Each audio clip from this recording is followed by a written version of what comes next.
do feel different to someone who doesn't have dyslexia, because when it comes to actually reading something, it really frustrates me because I just cannot see what I'm saying, while someone else will be like, it's this, it's easy, just read it. Really frustrates me. But I also think that I also have like a gift. I'm also a little bit greater than a normal person, because I've got the ability to just come up with stories, ideas, just be more artistic. I do feel I get treated differently with a person who isn't dyslexic, because I could have a tutor and that. When it comes to exams, I'd have the extra time. I just don't really care. I'm just like, well, I was born like this way, so it's harder for me because I have it. It's not my fault. So if I am treated differently, it's the way it is supposed to be. I do feel like I get treated differently by normal people, especially when I was growing up. When I couldn't read something or couldn't spell something, you get the usual bullying from the kids, but you also kind of get bullying from the teachers as well, even though they're supposed to understand I'm dyslexic.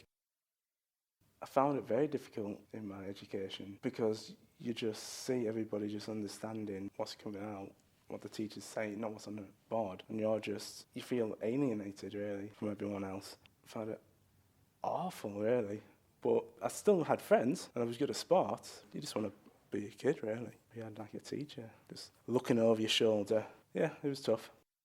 I didn't get learning support until I was 16. My mum kept saying, oh, she's dyslexic, she's dyslexic. Like, they wouldn't believe me at school. They were like, no, she's just a bit dumb. Just put her in set 4 and 5. So we went to like a private care, like a learning disability behavioural psychology exam, and there they finally found out at 16 that I did have like moderate dyslexia. And then from then I got all like private care.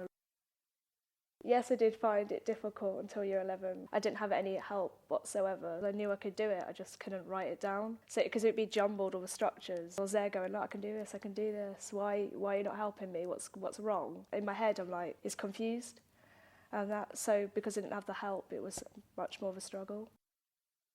No, I don't see myself more creative because I'm dyslexic. Because even though I'm not very good at reading and writing, I'm actually quite good at maths, and for the past 5 years I've actually worked in a laboratory designing drugs for medical use. Plus, I've just always been a kid really. I've always had a great imagination, always loved cartoons.